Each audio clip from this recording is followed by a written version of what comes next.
면 더베라는 곳과 루스드라는 지역이 나오는데, 이것은 사도 바울이 1차 선교 여행 때 돌에 맞아 죽었다가 살아난 지역이에요. 그 유대인들이 돌로 쳐서 죽은 줄 알고 성 밖에다가 버렸는데 살아났어요. 그런 지역인데, 여기에 디모데라고 하는 제자가 있었습니다. 그러니까 함께, 그때도 함께 있었다는 뜻이 되겠죠. 그래서 디모데 전후서에 이게 수신자입니다, 이 사람이. 그리고 이 디모데는 전형적인 목회자입니다. 교회를 이끌고 말씀으로 성도를 양육하는 역할입니다. 그러니까 뭐 선교도 하고 전도도 했겠지만, 가르치는 역할로 디모데 전후서를 보면 목회자적인 그러한 이 이야기들이 많이 나와요. 어떤 그런 역할을 한 제자입니다. 그런데 이제 문제가 발생한 것이 16장 3절하고 4절의 말씀이 좀 달라요. 바울이 그를 데리고 떠나가자 할세 그 지역에 있는 유대인으로 말미암아 그가 들어다가 할례를 행하니, 그러니까 디모데에게 할례를 행했어요. 그러니까 할례를 행하냐 안 행하냐 이 문제로 예루살렘에서 사도회의까지 열렸다가 네 가지 원칙을 정했어요. 그러니까 네 가지 원칙이: 우상의 제물을 먹지 말아라, 그리고 음행하지 말아라, 목매어 죽인 짐승의 고기를 먹지 말아라, 피를 먹지 말아라. 이 네 가지를 정해줬어요. 그런데 어쩐 연고인지 디모데에게는 할례를 행하고 율법을 준수하게 하고, 사절에 가서는 여러 성으로 다녀갈 때에 예루살렘에 있는 사도와 장로들이 작정한 규례, 금방 네 가지 얘기했어요. 작정한 규례를 그들에게 주어 지키게 하였다. 그러니까 좀 상반된 얘기죠. 왜 디모데에게는 아버지는 헬라인이고 엄마는 유대인인데, 디모데에게는 왜 그게 자유롭게 적용을 안 해주고 디모데에게는 또 할례를 행하냐는 거예요. 그것도 사도 바울이. 그러면 이 두 가지 일이 다 성령의 일일 텐데, 사도가 선교를 하면서 나가서 뭐 양면적으로 누구 앞에서는 손바닥 뒤집고 이렇게 해가지고 누구한테 뒤집어서 얘기하고 이러냐는 거야. 양쪽이 다 성령의 일일 것인데, 그 이제 이것을 알려면 그 지역의 특성을 좀 알면 되는데, 더베라는 곳, 루스드라는 곳, 이고니아라는 곳에는 유대인들이 많았어요. 유대인이 많이 샀습니다. 유대인의 혼혈도 많았어요. 유대인으로서 믿는 사람도 많고 유대인으로서 믿지 않는 사람도 많았어요. 그런데 어쨌든 유대인이라 그러면 정기적으로 회당에 모여서 하나님의 말씀을 받고, 이 회당이 유대인들의 공동체가 됐어요. 그러니까 이제 우리로 얘기하면 외국에 나가면 한국인들의 공동체를 이끌어 가는데 거의 다 교회가 중심입니다. 교회가 오면 믿는 사람이라 안 믿는 사람이라 교회에다가 연락처를 두고, 그 믿는 사람도 오고 안 믿는 사람도 오고, 어쨌든 교회는 양쪽 부를 다 섬기고, 한국인이라는 것 때문에 그 연락망이나 안전을 위해서 모든 정보를 이 교회에서 공유를 합니다. 그래서 그 공동체가 이루어져요. 그러면 이제 유대인들도 회당에서 이게 이루어졌어요. 믿거나 안 믿거나 유대인이라 그러면. 그런데 이제 이 공동체가 형성돼서 디모데를 제자로 세워가지고 회당에 가서 말씀을 가르치고 가르치는 자로 세우려고, 목회자로 세우려고 그러니까 유대인들은 할례를 받지 않으면 회당에 절대 못 들어오게 하는 거예요. 그래서 이 사도 바울이 생각을 유연하게 생각하는 거예요. 이랬거나 저랬거나 예수를 믿게 하는 게 목적이 아니냐. 이랬거나 저랬거나 합력하여 선을 이뤄서 하나님의 나라가 확장되는 게 우선이 아니냐. 그래서 디모데에게 선교의 유연성을 갖기 위해서 이 사람에게는 할례를 행하고 이 사람에게 말씀을 전할 수 있는, 강론할 수 있는 그 역할을 주어서 디모데가 이쪽 지역에 있는 목회자로서의 자리 잡아갈 수 있는 역할을 만들어주는 거예요. 그러니까 할례 받았다고 그래서 이방인들은 뭐 시비할 거 없어요. 자신들이 못 받으니까 문제인 거죠. 그런데 할례를 안 받았다고 하면 유대인 사이에서 난리 나는 거예요. 막 회당에는 못 들어오게 하니까. 그래서 목회자로서의 그 유연성을 만들어서 이 사람에게 이렇게 적용을 해줘요. 그래서 디모데가 그 이후로 이제 유대인 회당에 들어가 가지고 하나님의 말씀을 아주 상세히 가르칩니다. 이 사람이 성령을 받고 그 어머니가 믿는 사람이 있다고 했어요. 어머니의 그 영향을 받아서 성경에 대한 강론을 잘 합니다. 그래서 나중에 아주 중요한 목회자 역할을 합니다. 그렇게 해놓고 나서 이 사람들이 전도 다닐 때에 이방인들에게나 유대인의 혼혈에게는 사도들의 교훈 네 가지만 가르쳐요. 할례를 받아라 이런 얘기 않고. 그래서 어쨌든 이 네 가지를 가르치는 얘기가 이제 16장 4절에서 나오는 말이에요. 여러 성을 다녀갈 때 예루살렘에 있는 사도와 장로들이 작정한 글에 그 네 가지를 그들에게 주어 지키게 하였다. 이렇게 했더니 교회에 이런 일이 생겼어요. 5절 이에 여러 교회가 믿음이 더 굳건해지고 수가 날마다 늘어가니라. 아멘. 자, 이 부분이 이제 오늘 우리가 은혜로 나눌 부분이에요. 교회가 믿음이 더 굳건해지고 믿는 자의 수가 날마다 늘어났다고 그래요. 그러면 성령의 역사는 생명의 역사입니다. 그러면 성령 받은 사람들은 믿음이 더 강하고 담대해져요. 그렇게 되게 돼 있어요. 그 다음에 이제 성령의 역사는 생명의 역사이기 때문에 믿는 자의 수가 더해져요. 그러면 믿는 자의 수가 더해지지 않으면 죽은 교회가 돼요. 믿는 자의 숫자가 더해지지 않으면 죽어가는 교회가 돼요. 살아있는 교회는 믿는 자의 수가 자꾸 더해지게 돼 있어요. 오늘 말씀이 주제가 그거예요. 그러면 우리에게 적용해 보자고요. 충성교회가 노령화되고 있나요? 좀 생각해 보셔야 돼요. 뭐 박권사님 할머니 됐잖아요. 뭐 아닌 척하지 마세요. 상당히 우리가 지금 이 고령화되고 있어요. 유지현 집사님 적다고 생각하지 마세요. 강의 빨리 장가 보내야 될 나이 됐어. 이거 큰일 났다 이거. 다 고령화가 되고 있잖아요. 위험하다 이게 충성교회도 지금. 그래서 제가 차를 생각해 봤어요. 도대체 내가 목회를 하는데 힘있게 몇 년이나 더 할까? 뭐 10년 안쪽에 끝날 것 같아요. 잠깐이에요, 잠깐. 애들 크는 거 봐요, 잠깐이지.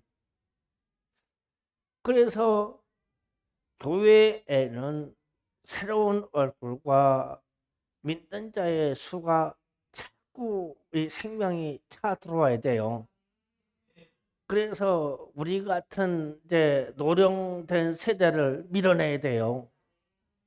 우리는 어차피 칼참이잖아요. 제대로들 가시고 젊은 사람들이 막 올라와야 돼요.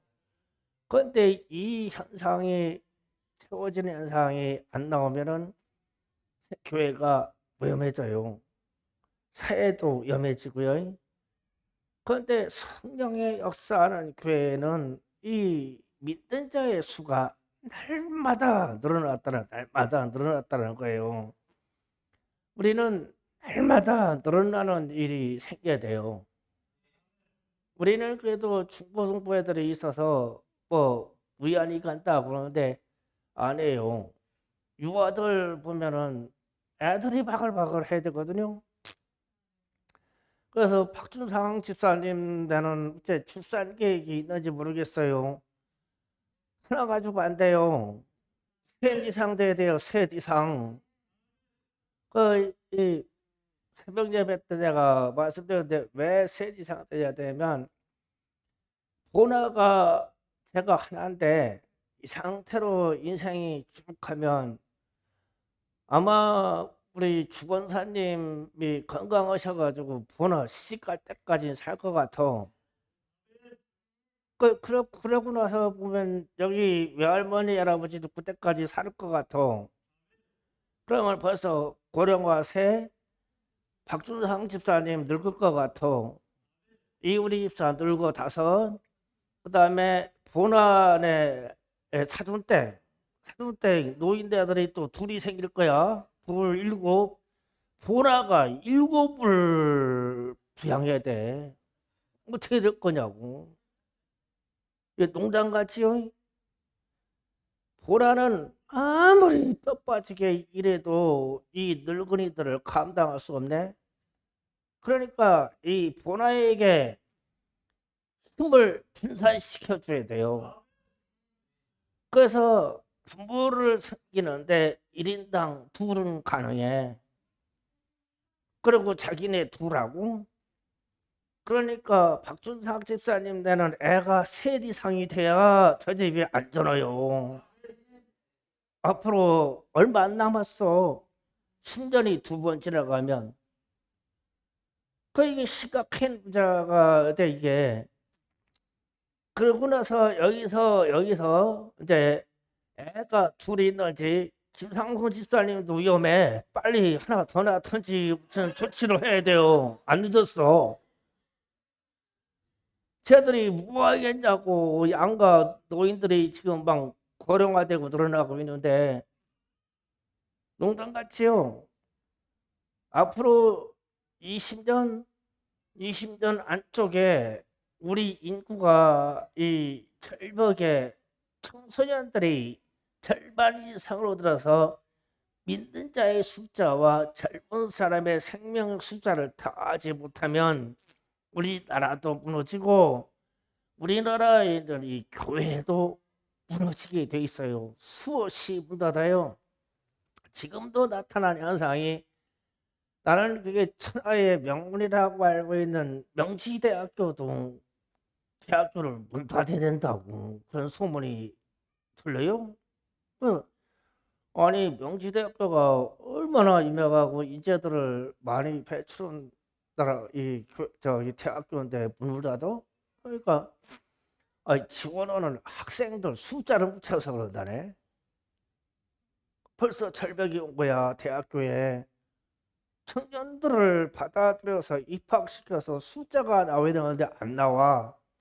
그러면 내년부터 계속 폐쇄되는 대학교가 계속 나와야 돼. 그러면 이제 좋은 점은 있어. 야들 웬만하면 대학교 다 가. 모셔가. 그 공부 안 하려고 해 별로. 그래서 그냥 가. 대학교는 문 닫아. 그래서 지금 이 믿는 자의 수라고 하는 이 수가 젊은 세대에서 계속 들어야 되는데 출산은 안 되죠. 젊은 세대를 전도할 수 없죠. 이렇게 하니까 첫 세대에서 교회도 고령화가 돼요. 그런데 이게 고령화가 되는 게 농촌교회만 그렇게 되는 게 아니라 지금 도심교회도 그렇습니다. 도심교회 아주 심각합니다. 딱 할머니 할아버지들만 나와요. 애들이 없어요. 유치원하고 주일학교가 사라진 교회들이 무진 많죠? 무진 많아요. 거의 심각해지는 거예요 지금. 그 충성교회도 우리가 팔벗고 나서서 젊은 세대를 전도하고 청소년들을 전도하고 우리 아이들을 토요학교, 주일학교에 끌어들여서 어떠한 이 대책을 세야 돼요. 그래서 하나님은 우리 주님은 주님의 집에 강권하다 채우라고 했어. 강권하다가 채우라고. 마지막 때의 전도는 방법이 없어요. 강권하다가 주님의 집을 채우는 이 교회만 살아남아요. 이 젊은 세대들이 많이 일어나야만 대한민국이 살아요. 진짜 심각한 문제를 얘기할게요. 일본이요. 일본이 오늘 어제부터 오늘 사이에 뭐 한참 됐겠죠. 비밀리에 IMF에다가 구제금융과 더불어서 국가 회생에 대한 도움을 신청했어요. 천하의 일본이요. 경제권을 가지고 국가의 힘에 대해서 서열 3 내지는 5 안에 들어가는데 이 IMF에 신청했어요. 왜 그랬을 것 같아요? 첫 번째가 청년들에 대한 인구 절벽에 와서 노동력을 확보를 못하는 거예요. 두 번째가 코로나예요. 코로나에 가지고 이 경제가 안 돌아가는 거예요. 그러면 우리도 일본을 따라가요? 천하의 일본이 국가부도 상태까지 해가지고 정부에서 손을 들었단 말이에요. 지금 살려달라고 전 세계에다가. 그러면은 뭐 도와주긴 할 거예요. 일본이 부도나면 안 되니까. 그런데 그 바탕에 젊은 사람들이 일을 해서 국가를 재건할 수 있는 젊은 사람들이 없는데 풍족하게 이 투자를 해줄까요? 상당히 문제가 돼요.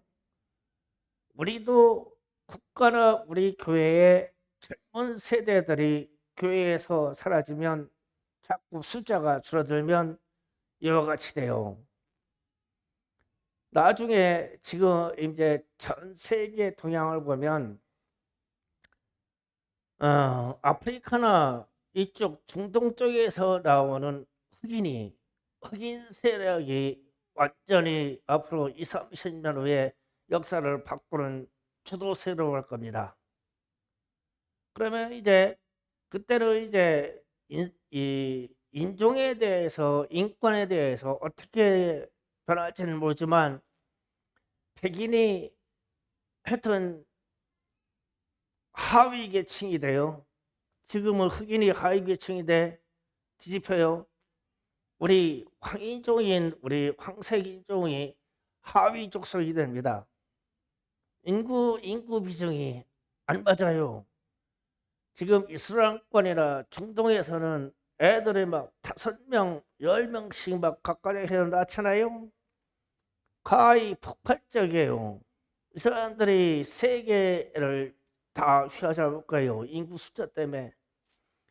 아프리카가 재난이 많은데도 불구하고 전쟁과 재난 때문에 성인이 다 죽었는데도 밑에 아이들은 막 버글버글해요. 막 인구 수를 셀 수 없을 정도로 많아요. 얘들이 15년 후에 20년 후에 성장하면은 전 세계에 가서 모든 노동시장과 더불어 지식의 세계를 다 석권할 거예요. 숫자가. 우리도 성령의 역사는 생명이 더해지고 늘어나게 돼 있는데 인구가 자꾸 절벽 현상으로 자꾸 가는 거는 성령의 역사가 아니다. 아니다. 수없이 낙태로 사람을 살인하고 있는데도 불구하고 우리는 숫자를 채우지 못한다. 수없이 이 서구 사회와 일본과 한국이 수없이 지상 진짜 최대의 살인 역사로 낙태 역사를 일으키면서도 우리에게 젊은 세대들이 태어나지를 못하게 한다. 이렇게 되면 이건 틀림없이 마귀 역사예요. 살인하지 말라. 먹였습니다. 그 현실에서 우리가 살고 있어요. 그러면 우리가 더 이런 지하로 얘기합시다. 기도해야 되겠죠. 이 부분에 대해서 기도해야 됩니다. 제가 기도 제목을 드릴게요. 생명의 숫자는 더해지게 되어 있는데 하나님 중성교회가 섬기겠사오니 새로운 생명을 보내주세요. 우리가 섬기겠습니다. 생명을 보내주세요. 우리 교회 젊은 세대들에게 하나님 새 생명을 주세요. 아이를 원하는 가정에게 생명을 주세요. 오늘 저녁에 이 기도를 하겠습니다.